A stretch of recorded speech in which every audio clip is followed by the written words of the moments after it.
dolls. Yan guys, When she tingnan got back guys. home, she posed the dolls on her Ayan bed guys, and yung began manika, taking pictures. parang nakuha lang nila. But then, something very odd happened. Gumagalaw guys, The yung dolls manika. seemed to move Yung mata niya, right before her eyes. kumukurap lang. Linda grabbed her phone and started filming. Guys, tingnan mo guys, oh.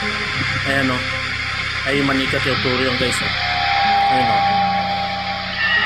Ayan, oh. Tingnan nyo guys, oh. Okay, yung kukurap guys, oh. Ayan, oh. Inaano nila eh. Inaano nila. Ayun, oh, gumalaw, oh. Oh, diba?